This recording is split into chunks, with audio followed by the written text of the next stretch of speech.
बात जो की जा रही ना, जुडिशियल कमीशन, कौन सा judicial commission assistant secretary America को बुला सकता है? I want this answer now. ये खेल बंद करें, लोगों को मत चीट करें। कोई जुडिशियल कमीशन ऑफ पाकिस्तान किसी assistant secretary of United States of America को नहीं तलब कर सकता बतौर एविडेंस, और जब तक उसको नहीं बुलाया जाए तो इस जुडिशियल कमीशन का कोई कॉन्सेप्ट ही नहीं। लेकिन खान साहब प्लीज कंटिन्यू, लेकिन इसको फिर आप मुदाखलत नहीं कहेंगे? No, I am not concern with मुदाखलत। I am answering your request for the judicial commission. Can a judicial commission ask the assistant secretary of United States of America कि आए पेश हो बतौर गवाह, according to my information, according to my country, जो उनके साथ हमारे मुआहदे हैं, जो चीज़ें हैं, मेरा ख्याल है ये मुमकिन नहीं है। बिल्कुल सही कहा। मुझे इमरान खान की ना एक खूबी है, और वो खूबी यह है कि इमरान खान बयानियाँ बनाने के मास्टर हैं, और वो हमने पिछले 6-7 हफ्तों में देख लिया। और मुझे समझ ये आती है कि इमरान खान जो बार बार जुडिशल कमीशन की तरफ बात कर रहे हैं कि बनाना चाहिए, उसके पीछे भी उनका ऑब्जेक्टिव सिर्फ एक ही है कि उनके बयानिए को तक़वियत मिले, स्ट्रॉन्ग हो, अवाम में वो बातचीत होती रहे।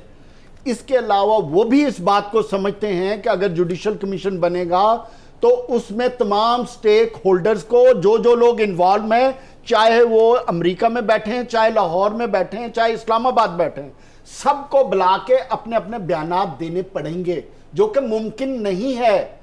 और जो पाकिस्तान की रियासत का स्ट्रक्चर है, आप उस स्ट्रक्चर के फाइबर को इस तरह डिस्टर्ब नहीं कर सकते कि आप ओपन हियरिंग करके इतनी बड़ी बातें जो हम कर रहे हैं उनको पब्लिक में कर दें। और दूसरी बात देखें, ये बात इंतहाई नामुनासिब जब एक बात है। मैं साथ और कहता जाऊँ, आज जो दूसरी बात इलेक्शन कमीशन की है, मैं आपको बहुत वाज़ेह तौर पे साफ अल्फाज में एक बात बताना चाहता हूँ कि इलेक्शन कमीशन ऑफ पाकिस्तान में सिर्फ अब तब्दीली हो सकती है by a constitutional amendment. Of course the only constitutional amendment can dissolve, उसमें भी please, only constitutional amendment can dissolve this election commission. Only constitutional amendment. क्यों जी बुखारी साहब? देखिए, 2-3 बातें जो हैं वो मेरे ख्याल से सॉरी ज़रूर कहनी चाहिए। जब डस्का का इलेक्शन हुआ था और उसके बाद जो रिगिंग के चार्जेस लगे थे, उसके ऊपर जो इलेक्शन कमीशन का फैसला आया था, उसके फ़ौरन बाद इमरान खान साहब ने इस्तीफ़े का मुतालबा किया था, और बाकी जब उन्होंने कर दिया था तो उसके बाद पूरी जो फौज है उनकी वो लग पड़ी थी इसके पीछे, इस्तीफ़ा दे।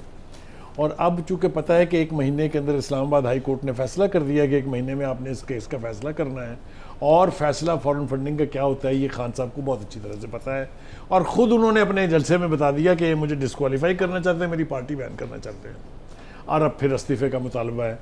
खान साहब रियासत मदीना के वाली हैं, आप कमाल कर रहे हैं। आप वहाँ तो काजी को क्या क्या इख्तियार होते थे, आप वो इख्तियार सारे छीन रहे हैं। अब रियासत मदीना किधर गई जी?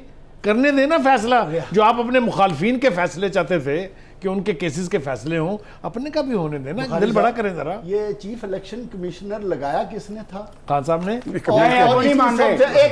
सॉरी, सबसे ज्यादा तारीफ भी इमरान खान खुद ही करते थे। सॉरी, वो कहते हैं मैंने नहीं लगाया था, एस्टैब्लिशमेंट ने लगाया था। अच्छा, वो तो अब बाद में आया ना। एस्टैब्लिशमेंट ने तो उनको भी लगाया था। अच्छा, एक सेकंड।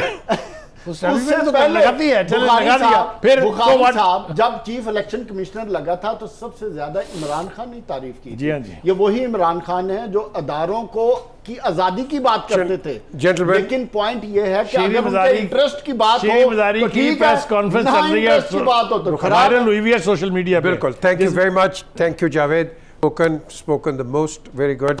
एंड मेरे भाई का आपने सारा टाइम खा गए, लेकिन ये इमरान को एक चीज़ ज़रूर बतानी चाहिए कि जब वो कहते हैं ना कि मुझे बैन करना है या मुझे डिस्क्वालीफाई करना है, फॉरेन फंडिंग केस जिसने लॉ पढ़ा है, अगर तो आप ऐसी जगह से फॉरेन फंडिंग लेते हैं which is against the state, आप वहाँ आपको फ़ाइन होगा, बैन नहीं होगा, लॉ ये। और जो दूसरा फॉरेन फंडिंग, ये सबको आती है और आती रहेगी। हमारे मुहिब्बुल वतन बाहर रहते हैं, वो देते हैं पाकिस्तान को। खत्म नहीं करने दूंगा आपको, लेकिन मैं ये जस्ट वन सेंटेंस। ओके, जब फॉरेन फंडिंग ऐसे सोर्सेज से आए जो एंटी स्टेट हो, जिस तरह इंडिया के लोग हैं, जिस तरह इसराइल के लोग हैं, तो फिर बैन होती है पार्टी। नहीं जी, national Awami party is one example. वो कर दिया है, लेकिन this law has to be मैं जाती चेंज्ड। तौर पे सियासी जमातों को बैन करने के खिलाफ। बिल्कुल ठीक है।